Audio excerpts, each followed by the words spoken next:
दोस्तों, तो कैसे हो आप सभी लोग। उम्मीद करता हूँ सभी लोग ठीक होंगे। तो आ चुके हैं हम लोग और एक नई वीडियो के साथ वापस। और इस वीडियो में हम लोग क्या देखने वाले, एनवायरमेंटल मैनेजमेंट। ओके, तो इससे पहले हम लोग का एक क्वेश्चन रहेगा, आपको पढ़ाई कर रहे हो ना, पढ़ाई करनी चाहिए। बिकॉज एग्जाम ऑनलाइन हो ऑफलाइन हो, ज्ञान अपने को आना चाहिए। ओके, ध्यान में रखो।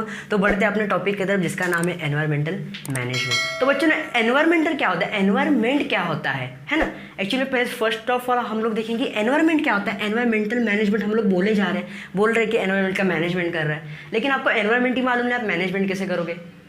सिंपल बात ना। तो हम लोग देखेंगे कि एनवायरमेंट क्या है, एनवायरमेंटल का मैनेजमेंट कैसे करेंगे। तो एनवायरमेंट मीन्स सराउंडिंग, जहाँ पे हम लोग रहते हैं, हमारे आजू बाजू में क्या क्या घटनाएं घट रही है, उसको हम लोग क्या बोलेंगे, एनवायरमेंटिंग। एनवायरमेंटल मीन्स सिंपल सी बात ले लो, नेचर है ना। नेचर में बहुत सारे क्रिएचर्स हैं, मिलियंस ऑफ स्पेसीज है। देखो नेचर में क्या है, मिलियंस ऑफ क्रिएचर्स है। कितने हैं, मिलियंस है, मिलियंस, लाखों हजारों, अब सोच भी नहीं सकते इतने क्रिएचर्स हैं। तो ऐसे क्रिएचर्स को हम लोग क्या करना है, इन लोग को मैनेजमेंट करना है, इन लोग का मैनेजमेंट करना है, ताकि क्या हो कि इन लोग का जो लाइफ साइकिल है, फिर जो लाइफ का बैलेंस है, वो खराब ना हो जाए, है ना। तो एनवायरनमेंट जो है, इसका हम लोग को क्या करना है, मैनेजमेंट करना है। एनवायरनमेंट में क्या आता है, एयर आता है, एनिमल्स आते हैं, air, animals, food, factories, development, हम लोग जो भी कंस्ट्रक्शन वगैरह करते हैं, सब किधर आते हैं, एनवायरनमेंट में आता है बच्चों। और इसका हम लोग को क्या करने का है, मैनेजमेंट करने का है बच्चों। ओके, तो इसमें से पहला सबसे पार्ट आता है इकोसिस्टम। इसको ज़रा ध्यान दो बच्चों, इकोसिस्टम क्या होता है। तो यहाँ पे ध्यान दो बच्चों, इकोसिस्टम क्या होता है। इकोसिस्टम एक ऐसा सिस्टम है जो ना बायोटिक और अबायोटिक फैक्टर से बनता है। ओके, बायोटिक फैक्टर क्या होते हैं, थोड़ा सा गौर करो बच्चों। बायोटिक फैक्टर क्या होते हैं, बायोटिक फैक्टर मीन जो जिंदा है, बायो मीन्स जो जिंदा है बच्चों, जो जिंदा है, हलचल कर सकते हैं, इधर उधर घूम सकते हैं, उसी को बोलते हैं बायोटिक। और क्या बोला हम लोग ने, बायोटिक एंड अबायोटिक। अबायोटिक में क्या होता है, अगर बायोटिक का मतलब जिंदा एनिमल है, तो अबायोटिक का मतलब क्या होता है, मरे हुए एनिमल नहीं। अबायोटिक का मतलब ऐसे चीज़ें जो मूव नहीं कर सकती, जो रेस्पिरेशन नहीं कर सकती, या फिर हम लोग इसके अंदर नॉन लिविंग ऑर्गेनिज्म कह सकते हैं। Non living organism, biotic means living organism and non living organism. इन दोनों का कॉम्बिनेशन, इन दोनों का जो साइकिल है, इस साइकिल को ही हम लोग क्या बोलते हैं, इकोसिस्टम बोलते हैं। इन लोग का जो सिस्टम बनता है, इसी को हम लोग क्या बोलते हैं, इकोसिस्टम बोलते हैं। तो एनवायरनमेंट का अगर मैनेजमेंट करना है, तो हम लोग क्या करना है, सबसे पहले इन लोग का मैनेजमेंट करना है। अगर इन लोग का हम लोग शांत करेंगे, तो क्या होगा, एनवायरनमेंट भी शांत हो जाएगा, एनवायरनमेंट का भी क्या हो जाएगा, मैनेजमेंट हो जाएगा। ओके, तो बढ़ते इन लोग को शांत करना है, इन लोग को मैनेज करना है। तो बढ़ते हैं नेक्स्ट टॉपिक की तरफ, देखेंगे नेक्स्ट टॉपिक हमारा। तो हम लोग ने अभी क्या देखा, एनवायरमेंटल मैनेजमेंट देखा, उसमें देखा इकोसिस्टम, बायोटिक और अबायोटिक फैक्टर।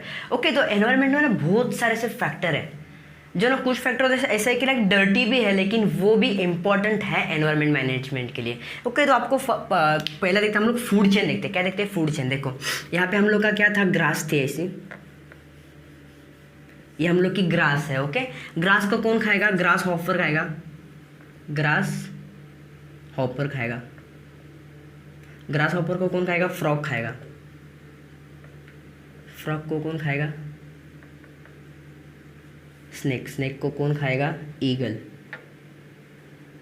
और ईगल मरने के बाद उसका क्या होगा, माइक्रो ऑर्गेनिज्म क्या कर देंगे, डिकम्पोजिशन कर देंगे, या फिर इनको डिकम्पोजर बोलते हैं। वापस उसका क्या बन जाएगा, पेड़।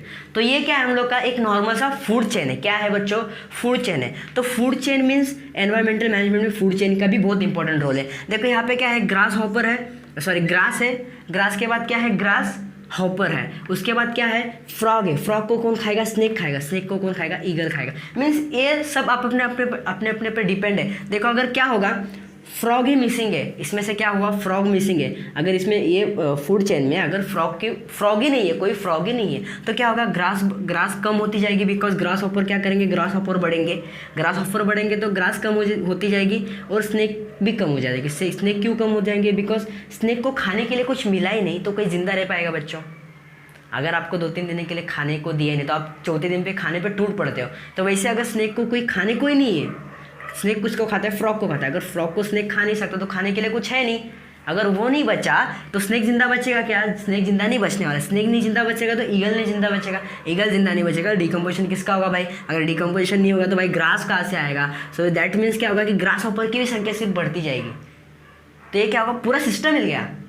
अभी ये सब लेवल में था, तो इसमें से अगर एक भी मिस हो गया तो पूरा सिस्टम मिल गया, है ना। पूरे सिस्टम को हिलाने का दम रखता है एक अकेला फ्रॉग, हो गया, पूरा सिस्टम मिल गया। तो ये सिस्टम जो कि एनवायरमेंट मैनेजमेंट में बहुत अच्छा काम करता है या फिर मेन पार्ट है, ये सिस्टम ना हिल जाए तो इसके लिए क्या है कि पूरे जो भी इक्विपमेंट्स है या फिर जो भी एनिमल्स है वो कंपलसरी चाहिए ही चाहिए। अगर इसमें से कोई भी मिस होता है तो ये पूरे साइकिल की वाट लग जाती है बच्चों, पूरा साइकिल डिस्टर्ब हो जाता है। सो इसमें देखो ग्रास हॉपर के तो कुछ प्रॉब्लम नहीं, हम लोग को फ्रॉग से भी कुछ प्रॉब्लम, स्नेक से भी कुछ नहीं, ईगल से भी कुछ नहीं। लेकिन जब ईगल मरता है तो उसका क्या होता है, डीकम्पोजिशन होता है, डीकम्पोजिशन। तो उसमें कौन यूज़ होते हैं, माइक्रो ऑर्गेनिजम्स मीन्स डीकम्पोजर्स। कौन यूज होते हैं, डीकम्पोजर्स।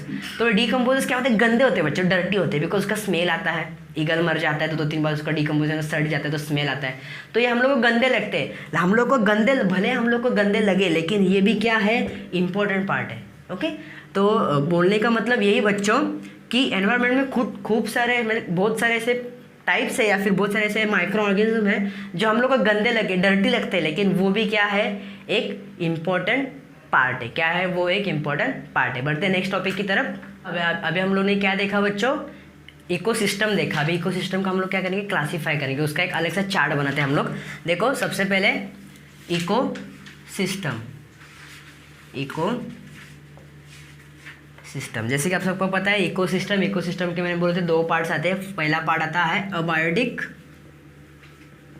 और दूसरा आता है बायोटिक। कौन से आते हैं बच्चों 2 पार्ट्स, पहले आता है अबायोटिक एंड दूसरा आता है बायोटिक। ओके, तो अभी एक एक पार्ट देखेंगे अलग अलग। ओके, तो अबायोटिक में क्या होता है बच्चों, अबायोटिक में 2 फैक्टर्स आते हैं। पहले आता है फिजिकल फैक्टर एंड सेकंड आता है केमिकल फैक्टर। अबायोटिक में क्या आता है पहले बच्चों, फिजिकल फैक्टर और दूसरा आता है केमिकल फैक्टर। क्या आते हैं बच्चों, physical factor and chemical factor. Okay, abiotic में 2 पार्ट्स आ गए, फिजिकल और केमिकल। तो अभी फिजिकल में क्या आता है, फिजिकल में आता है एयर, जो हवा हम लोग रेस्पिरेशन के लिए यूज़ करते हैं वो एयर, या फिर वाटर। देखो वाटर भी हम लोग पीते हैं ना कभी कभी, वाटर, वेपराइजेशंस एक्सेट्रा एक्सेट्रा, ये किस में आता है, फिजिकल में आता है। और केमिकल में क्या आता है बच्चों, केमिकल में आते हैं nutrients and minerals, nutrients and minerals. Okay, तो अभी फिजिकल यहाँ पे ख़त्म, लेकिन केमिकल का भी अभी आगे जाके 2 पार्ट्स बनते हैं। केमिकल के 2 पार्ट्स बनते हैं। कौन से 2 पार्ट्स बनते हैं, देखो पहले बनता है केमिकल का इनऑर्गेनिक। कौन सा बनता है, इनऑर्गेनिक कंपाउंड, एंड दूसरा बनता है ऑर्गेनिक कंपाउंड। ओके, तो इनऑर्गेनिक कंपाउंड में भी क्या आता है, इनऑर्गेनिक कंपाउंड में क्या क्या आता है, इनऑर्गेनिक कंपाउंड में आता है हाइड्रोजन लाइक गैसेस, जो भी अपने गैसेस है, हाइड्रोजन है, ऑक्सीजन है, कार्बन डाइऑक्साइड है एक्सेट्रा। और ऑर्गेनिक कंपाउंड में क्या आता है, ऑर्गेनिक कंपाउंड में आता है प्रोटीन्स, न्यूट्रिएंट्स, है ना, ये सब किस में आता है, ऑर्गेनिक कंपाउंड्स में आता है। ओके, तो ये क्या हुआ, पहला अबायोटिक फैक्टर। और देखो अबायोटिक में क्या क्या आता है, इकोसिस्टम में 2 पॉइंट्स आते हैं। पहले आते हैं बच्चों अबायोटिक एंड दूसरा आता है बायोटिक बच्चों। तो अबायोटिक में देखेंगे हम लोग, अबायोटिक में क्या आता है, फिजिकल एंड सेकंड आता है केमिकल। तो फिजिकल में क्या क्या आता है, फिजिकल में आता है air, water, vapour etcetera, example है फिजिकल के। और केमिकल में क्या आता है, न्यूट्रिएंट्स एंड मिनरल्स आते हैं। तो न्यूट्रिएंट्स और मिनरल्स का भी फॉरवर्ड जाके ग्रुप बनते 2, उसमें इसका पहला ग्रुप का नाम इनऑर्गेनिक और दूसरे का ऑर्गेनिक। तो इनऑर्गेनिक में क्या आता है, इनऑर्गेनिक में सब कंपाउंड्स आते हैं हम लोग के, जो कंपाउंड्स है ना, हम लोग पीरियोडिक टेबल में देखे थे, वो कंपाउंड्स आते हैं। और ऑर्गेनिक में क्या आता है, प्रोटीन और न्यूट्रिएंट आता है। ओके, देन बोलते हैं बायोटिक की तरफ बढ़ते हैं। तो बायोटिक में भी 2 पार्ट्स आते हैं। पहले आता है ऑटोट्रॉपिक एंड दूसरा आता है हेटेरोट्रॉपिक।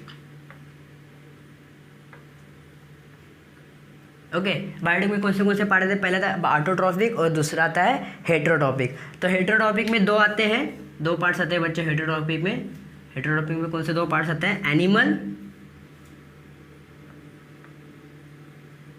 एंड ओके, हेटेरोट्रॉपिक में 2 पार्ट आते हैं। पहला कौन से पार्ट आते हैं, एनिमल एंड डीकम्पोजर्स। और ऑटोट्रॉपिक में 1 पार्ट आता है। ऑटोट्रॉपिक में सिर्फ सिंगल आते हैं, कौन आते हैं, प्लांट्स आते हैं। ऑटोट्रॉपिक में कौन आते हैं, प्लांट्स आते हैं, प्लांट्स या फिर ऑटोट्रॉपिक में कौन आते हैं, प्रोड्यूसर्स आते हैं, प्रोड्यूसर्स। तो इनका भी आगे जाके डिवाइडेशन होता है। Producers means primary consumption, primary collector means plants, जो खुद का खाना खुद बनाते हैं, और एनिमल और decomposer as it is animal and decomposers. Okay, तो अभी हम लोग का चार्ट पूरा कंप्लीट हुआ। तो ये चार्ट एक बार वापस देखते हैं क्या है। पहले हम लोग का क्या आता है, मेन सिस्टम, जिसका हम लोग मैनेजमेंट करने वाले हैं इकोसिस्टम। इकोसिस्टम में दो पार्ट आते हैं, अबायोटिक एंड बायोटिक। तो अबायोटिक में क्या आता है, फिजिकल फैक्टर आते हैं और केमिकल फैक्टर आते हैं। तो फिजिकल में क्या आता है, air, water, vapour etcetera, and chemical में क्या आता है, न्यूट्रिएंट्स एंड मिनरल्स आते हैं। ओके, तो केमिकल में और दो फॉर्म आ जाते हैं, पहला आ जाता है ऑर्गेनिक और दूसरा, पहला इनऑर्गेनिक और दूसरा ऑर्गेनिक। ओके, तो इनऑर्गेनिक में क्या आता है, हाइड्रोजन, ऑक्सीजन एक्सेट्रा, और ऑर्गेनिक में क्या आता है, प्रोटीन्स और न्यूट्रिएंट्स। देन देखेंगे बायोटिक के बारे में। तो बायोटिक में क्या आता है, दो पार्ट्स, ऑटोट्रॉपिक और हेटेरोट्रॉपिक। ऑटोट्रॉपिक मीन्स एक सिंपल सा कंसेप्ट, जो खुद का खाना खुद बनाते हैं, और हेटेरोट्रॉपिक मीन्स जो दूसरे के ऊपर खाना खाने के लिए डिपेंड रहते हैं। तो ऑटोट्रॉपिक में कौन आता है, प्रोड्यूसर। प्रोड्यूसर में जो खुद का खाना खुद बनाएंगे। ओके, तो ऑलवेज प्रोड्यूसर एक ही होते हैं, प्लांट्स ही प्रोड्यूसर होता है, बाकी एनिमल्स और डिकम्पोजर्स क्या है, हेटेरोट्रॉपिक है। Okay, that's it. ये था हम लोग का इकोसिस्टम का चार्ट। ओके, तो ये चार्ट कंप्लीट करने में आता है कभी कभी पेपर में 2 मार्क्स के लिए आता है। चार्ट कंप्लीट करो, फिल इन द ब्लैंक्स। तो आपको इसमें से कुछ ब्लैंक्स फिल करना होंगे, तो आपको 2 मार्क्स मिल जाएंगे। ओके, बढ़ते आगे नेक्स्ट टॉपिक की तरफ।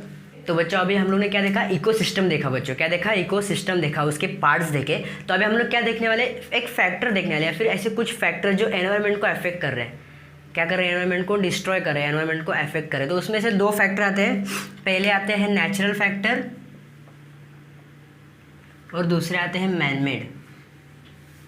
ओके, नेचुरल मीन्स जो नेचर से होता है, नेचर डिस्ट्रॉय करता है वो। नेचुरल फैक्टर में क्या क्या आ सकता है बच्चों, देखो नेचुरल फैक्टर में फ्लड एक अच्छा एग्जांपल है, या फिर टोर्नेडो है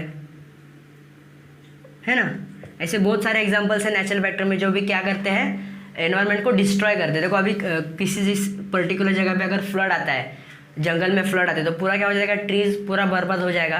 तो इससे क्या होगा कि जो एनवायरनमेंट है उसका भी डैमेज होगा ही ना। देन उसके बाद क्या आता है, सेकंड पार्ट, सेकंड आते हैं मैनमेड। तो मैनमेड डिजास्टर क्या आते हैं, फिर मैनमेड फैक्टर्स क्या आते हैं जो एनवायरनमेंट को क्या करते हैं, अफेक्ट करते हैं। तो इसमें पहले सबसे आता है कंस्ट्रक्शन, जो हम लोग कंस्ट्रक्शन करते हैं, कंस्ट्रक्शन या फैक्ट्रीराइजेशन एंड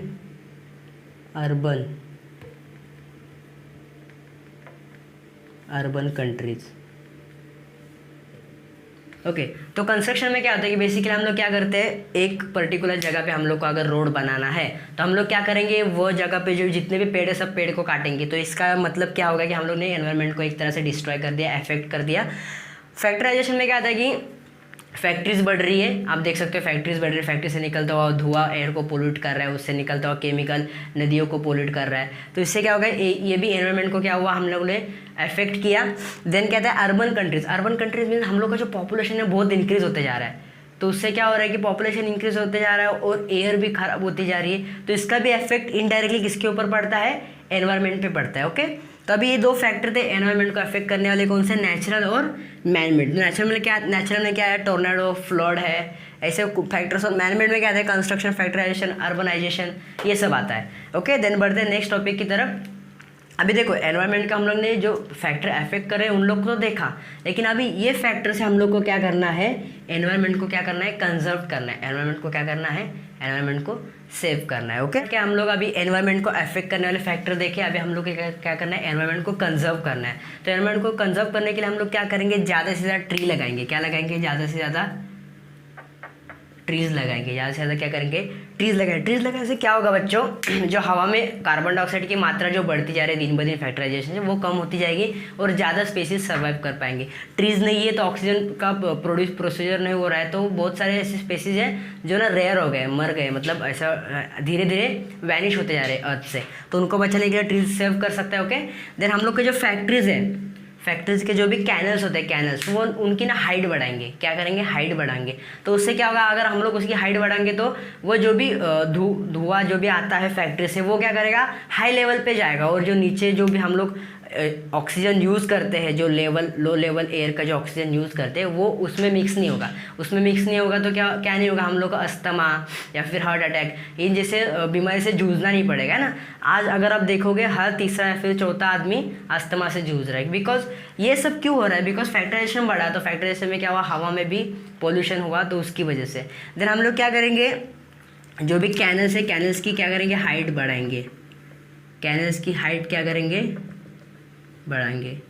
देन थर्ड पार्ट हम लोग क्या कर सकते हैं, जो केमिकल वाटर, जो भी केमिकल वाटर नदियों में जाता है फैक्ट्री का, उसको क्या करेंगे हम लोग, उसको रोकेंगे और उसकी अलग सा कैनल्स बनाएंगे, अलग से जगह बनाएंगे जहाँ पे वो वाटर हम लोग स्टोर कर सके और उसका डिकम्पोजिशन कर सके। तो केमिकल वाटर के लिए हम लोग क्या करेंगे, अलग से कैनल, सेपरेट कैनल बनाएंगे, सेपरेट कैनल बनाएंगे। देन हम लोग क्या करेंगे, डिफॉरेस्टेशन को हम लोग को रोकना है। क्या करना है, डिफॉरेस्टेशन जो भी हो रहा है, जो ट्रीज कटिंग हो रही है उनको हमको रोकना है। तो उसके लिए भी हम लोग क्या करेंगे, बहुत सारे प्रोटेस्ट या फिर आवाज़ उठा सकते हैं हम लोग, वो कर सकते हैं। और उसके बाद कहते हैं अर्बनाइजेशन, द मेन पॉइंट क्या हम लोग का, अर्बनाइजेशन, जो पॉपुलेशन बढ़ रही है, ये पॉपुलेशन को हम लोग को क्या करना है, रोकना है। ओके, तो पहले सरकार का क्या नियम था, हम दो हमारे दो, अभी सरकार ने एक नियम लागू किया, रूल या फिर कह सकते हो लॉ निकाला है इंडियन गवर्नमेंट ने कि हम दो हमारा सिर्फ एक। तो उसको क्या करना है, हम लोग को अर्बनाइजेशन कंट्रोल करना है, इसलिए हम लोग क्या किया, हम दो हमारा एक। ओके, देन देखो अभी क्या हुआ, एनवायरनमेंट को अफेक्ट करने वाले फैक्टर हम लोग ने देखे, एनवायरनमेंट को कंजर्व भी किया, लेकिन कुछ एनिमल्स ऐसे हैं जो ना अभी अर्थ से वैनिश होते जा रहे हैं। वैनिश होते जा रहे मीन्स वो ना खत्म होने की कगार पे। लाइक देखो, पहले अर्थ पे डायनासोर था, लेकिन कुछ अभी स्पेसिफिक टाइम के बाद हम लोग का अभी डायनासोर दिखता है क्या, नहीं ना। तो डायनासोर क्या हुआ, वैनिश हुआ। तो कुछ स्पेसिफिक ऐसे एनिमल्स है जो ना वैनिश होने की मोड़ पे है, तो हम लोग क्या करना है, उनको भी बचाना है, उनको भी क्या करना है, बचाना है, और उनकी पेशेंस को हम लोग क्या करना है, बढ़ाना है। ओके, तो उसके लिए हम लोग क्या क्या प्रोसेस करेंगे, अगर वो एनिमल्स हम लोग को या फिर गवर्नमेंट को मिलते हैं तो गवर्नमेंट क्या करते हैं, वो एनिमल्स को ना एक स्पेसिफिक नेशनल पार्क्स में रखते हैं और उनकी ना स्पीशीज़ बढ़ाने के लिए उन लोग क्या करते हैं, हेल्प करते हैं। और बहुत सारे ऐसे कुछ थ्रेटन स्पीशीज़ मीन्स क्या होता है कि बहुत सारे स्पेसीज है जिनकी ना बहुत ज़्यादा शिकार किया जाता है, लाइक रैबिट है, हिरन है ना, ऐसे बहुत सारे एनिमल्स हैं, उनका ना शिकार किया जाता है खाने के लिए, मांस खाने के लिए। तो अभी क्या हो रहा है कि उनका हर एक आदमी अगर शिकार करने लगे तो उनकी भी पेशीज खत्म होते जा रही है, उनकी भी पेशीज खत्म होती जाएगी। तो वो भी इन आने वाले फ्यूचर में अगर हम लोग, हमारे बच्चे या फिर हमारी जो नेक्स्ट जनरेशन है, उनका अगर हम लोग को हिरन दिखाना होगा तो हम लोग हिरन सिर्फ फोटो में दिखा सकते हैं, रियलिटी में दिखा सकते हैं क्या, नहीं। उसके बाद क्या हुआ, हम लोग के मोबाइल्स, अभी सबके पास स्मार्टफोन्स आ गए, 4G नेटवर्क, 5G नेटवर्क आ गया। तो उसके जो पोल्स थे, उनका जो रेंज रहता है ना, रेंज है ना, उससे क्या होता है कि जो चिमनी है या फिर जो बर्ड्स है उनको ना सांस लेने में तकलीफ हो जाती है। और उससे ये रेंज से क्या हुआ, बहुत सारे ऐसे बर्ड्स हैं वो ना डेथ हो गए, उनके वो मर गए हैं। इसके ऊपर एक पिक्चर भी निकला है, आपको अगर आपने देखा होगा तो पता होगा, 2.0 करके। तो ऐसे ना बहुत सारे स्पेसीज खत्म होते जा रहे हैं धीरे धीरे। हम लोग आगे तो बढ़ रहे हैं, लेकिन हम लोग क्या कर रहे हैं, बहुत सारे एनिमल्स या फिर जो स्पेसीज है उनको ख़त्म किए जा रहे हैं। तो हम लोग को ये सब रोक के क्या करना है, एनिमल्स को सेव करना है पहले। पॉपुलेशन या फिर जो भी डेवलपमेंट हम लोग बाद में भी कर सकते हैं, लेकिन एनिमल्स सबसे पहले मैंने, बिकॉज देखो अभी अगर मोबाइल के टावर्स बढ़ गए तो उनसे जो आने वाले इंफ्रारेड से क्या होता है कि चिमनी को या फिर जो भी बर्ड्स हैं उनको सांस लेने में तकलीफ हो जाती है और वो मर जाते हैं। और इन फ्यूचर अगर हम लोग को, हमारे बच्चों को या फिर जनरेशन को कुछ दिखाना रहेगा तो हम लोग कैसे दिखाएंगे, फ़ोटो में दिखा सकते हैं, है ना, लाइव एग्जाम्पल नहीं दिखेगा। वो फ्यूचर में ऐसे नहीं होगा, हमारे घर के किसी कोने में चिमनी का ऐसा कुछ घोंसला वोसला नहीं दिखेगा। क्यों, बिकॉज वो पूरे वैनिश हुए रहेंगे। ओके, सो दैट्स इट, यही था वीडियो। अगर मैं उम्मीद करता हूँ आपको ये सब कंसेप्ट समझ में आएंगे। इसमें से मेन कंसेप्ट एक ही है बच्चों, एनवायरनमेंट का हम लोग क्या करना है, मैनेजमेंट करना है मीन्स क्या करना है, वो एनवायरनमेंट एक्चुअल में होता क्या है, उसको कौन से फैक्टर्स अफेक्ट करते हैं, वो फैक्टर्स अफेक्ट करेंगे तो उसके ऊपर हम लोग कैसे कंजर्व करेंगे, कैसे कंजर्वेशन करेंगे, और उनके लिए हम लोग क्या क्या प्रिकॉशंस लेने, क्या क्या स्टेप्स बढ़ाने। यही था ये पूरा का पूरा चैप्टर। दैट्स इट, ये चैप्टर यहीं पे ख़त्म हुआ। अगर आपको ये वीडियो पसंद आया तो चैनल के नीचे सब्सक्राइब का लाल कलर का बटन है, उसके ऊपर क्लिक कर दो। और कोई भी पार्ट अगर समझ में नहीं आया हो, वापस सीखना है, तो नीचे कमेंट बॉक्स है उसके ऊपर कमेंट कर दो, ताकि हमको भी पता चले कि हम लोग को कौन सा पार्ट अच्छे से नहीं पढ़ा पाए, वापस वो पार्ट पढ़ाए। ओके, दैट्स इट, मैं मिलता हूँ आपको नई वीडियो के साथ वापस। तब तक के लिए bye bye, take care and be safe.